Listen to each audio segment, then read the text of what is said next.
Last episode అయితే అదిరిపోయింది కదండీ! స్టెల్లా దగ్గరుండి చేయించిన ఫుడ్ తినగానే రాజు, ప్రకాష్, రాహుల్‌కి కడుపులో తిప్పేస్తుంది. అందరూ కూడా బాత్రూమ్‌కి పరిగెడతారు. కిచెన్‌లో స్టెల్లా దగ్గరకొచ్చిన రాహుల్ తనకు మసాజ్ చేయమంటూ డబ్బులు కూడా ఇస్తాడు.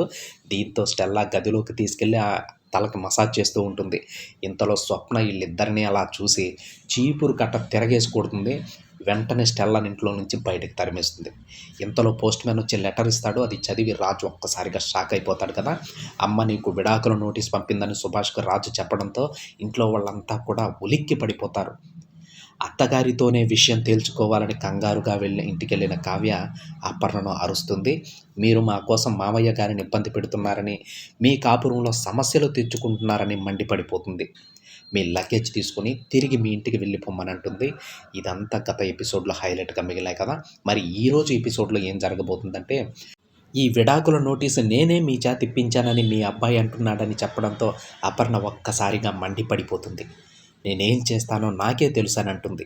ఈ వ్యవహారమంతా నా మెడకి చుట్టుకుంటే నీ పని అప్పుడు చెబుతానని కనకానికి కావ్య వార్నింగ్ ఇస్తుంది. తల్లిదండ్రుల ఫోటో చూస్తూ బాధపడుతున్న రాజ్ మిమ్మల్ని విడిపోనివ్వనని అంటాడు. ఉదయాన్నే పూజ చేసి అత్తయ్య దగ్గర ఆశీర్వాదం తీసుకుంటుంది కావ్య. ఇంతలో రాజ్ కారు దిగి ఇంట్లోకి వస్తాడు. ఎందుకొచ్చావు నువ్వు అని అడుగుతుంది అపర్ణ. ఈ పేపర్స్ చదివితే అన్నీ అర్థమవుతాయని అంటాడు రాజ్.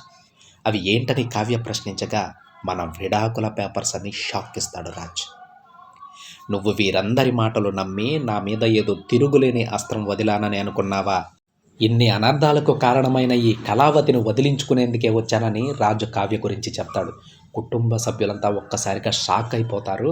ఈ కళావతి వల్ల ఏ పాపం తెలియని నాన్నకి విడాకులు ఇద్దామనుకున్నావా?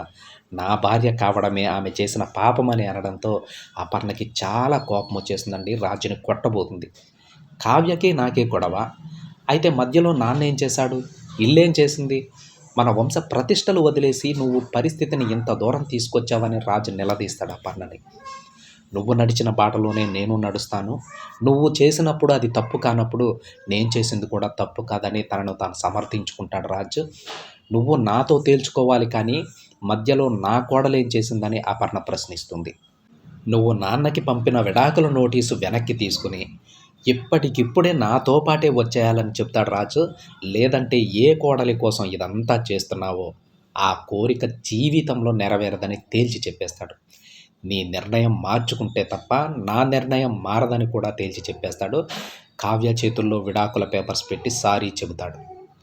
ఇది మా అమ్మకు నాకు మధ్య జరుగుతున్న యుద్ధం అని చెప్పేసి నీకు 5 నిమిషాలు టైం ఇస్తున్నానని బాగా ఆలోచించుకొని నిర్ణయం తీసుకోమని అపర్ణకి చెప్తాడు. వెంటనే సీతారామయ్య వచ్చి రాజు చెంప పగలగొట్టేస్తాడు. నువ్వు కడుపులో పడినప్పటి నుంచి నిన్ను ఎప్పుడెప్పుడు చూసుకోవాలా అని ఎదురు చూసిన ఈ కన్నతల్లికి టైం ఇస్తున్నావంట్రా అని మండిపడతాడు. నీ కోసం, నీ కాపురం కోసం, నీ సంసారాన్ని నిలబెట్టాలని మహారాణిలా బతికిన మీ అమ్మ ఇక్కడ అజ్ఞాతవాసం చేస్తూ ఉంటే ఆమెను వెనక్కి రప్పించడం కోసం ఇంత దిగజారిపోతావా అని సీతారామయ్య ప్రశ్నిస్తాడు. నీ భార్య సహనాన్ని, సంసారాన్ని నీ అహంకారానికి బలి చేసే హక్కు ఎవరిచ్చారని కూడా నిలదీస్తాడు. ఉన్నత భావాలు, విశాలమైన ఆలోచనలు, మానవతా విలువలని నీ అహం అమాంతం మింగేసిందా అని మండిపడిపోతాడు. నా వంశంలో నీలాంటి ఒక భ్రష్టుడు పుడతాడని నేనెప్పుడూ అస్సలు అనుకోలేదని సీతారామయ్య అనడంతో రాజు షాక్ అయిపోతాడు. అసలు కావ్యని ఎందుకు వద్దనుకుంటున్నావు? ఒక్క కారణం చెప్పమని ఇందిర ప్రశ్నిస్తుంది. అర్ధాంతరంగా పెళ్ళి ఆగిపోయిందని, ఓ ఆడపిల్ల జీవితాన్ని కాపాడటం కోసం మేమంతా కావ్యతో నీ పెళ్లి జరిపించామని చెబుతుంది. ఒక మూర్ఖుడికి ఇచ్చి పెళ్లి చేశామని బాధపడుతుంది. కావ్య నాకు దేవుడిచ్చిన మనవరాలని, నీకు ఇష్టం ఉన్నా లేకున్నా సరే ఆమె దుగ్గిరాల వారింటి కోడలిగా శాశ్వతంగా మన ఇంట్లోనే ఉంటుందని తేల్చి చెప్పేస్తాడు సీతారామయ్య. ధిక్కరించే అధికారం భర్తవైనా సరే నీకు లేదని అంటాడు. రాజు వెళ్ళిపోగానే సీతారామయ్యకి చేతులెత్తి దండం పెడతారు కనకం మరియు కృష్ణమూర్తి.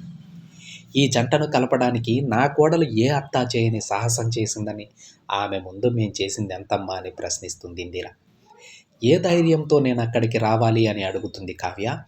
వాడి మనసులో నీ మీద ప్రేమ లేకుంటే మేమే నీకు మరో పెళ్లి చేసేవాళ్ళమని, కానీ చంద్రుడిని మబ్బులు కమ్మేసినట్టు వాడి ప్రేమని అహం కమ్మేసిందమ్మా అని అంటాడు సీతారామయ్య. మీ తాతయ్య తీసుకున్న నిర్ణయం వల్ల నీకు మంచే జరుగుతుందని అంటుంది. ఇంకా నువ్వు ఇక్కడే ఉంటే ఆ ఇల్లు ముక్కలైపోతుందని, నా మనవడి జీవితం తెగిన గాలిపటంలా మారిపోతుందని చెబుతుంది. నమ్మకంతోరా, నీ నమ్మకాన్ని మేమంతా నిలబడేలా చేస్తామని అంటుంది. అయినప్పటికీ కావ్య వెళ్ళడానికి అంగీకరించకపోవడంతో కృష్ణమూర్తి నచ్చచెబుతాడు. నువ్వు వస్తేనే అన్ని సమస్యలకు పరిష్కారం దొరుకుతుంది, కావాలంటే వాడి తరపున నేను నీ కాళ్ళు పట్టుకుంటానని సీతారామయ్య అనడంతో అంతా షాక్ అయిపోతారు. మీ ముందు నేనెంత మీ మనమిరాలిగానే ఉంటానని, నా కాపురాన్ని నిలబెట్టుకోవడానికి నేను తప్పకుండా వస్తానని చెబుతుంది కావ్య. ఇంతటితో ఈ ఎపిసోడ్ ముగుస్తుంది. ఈ ఎపిసోడ్ అంతా చాలా సెంటిమెంటల్గా కొనసాగుతుంది. చాలామంది కళ్ళల్లో నీళ్లు తెప్పించేస్తుందండి. మరొక ఎపిసోడ్లో కలుద్దాం. కొత్తగా చూస్తున్న వాళ్ళు వీడియోని లైక్ చేయడం మర్చిపోవద్దు. అలాగే సబ్స్క్రైబ్ చేసుకోండి, బెల్ ఐకాన్ని కూడా క్లిక్ చేయండి.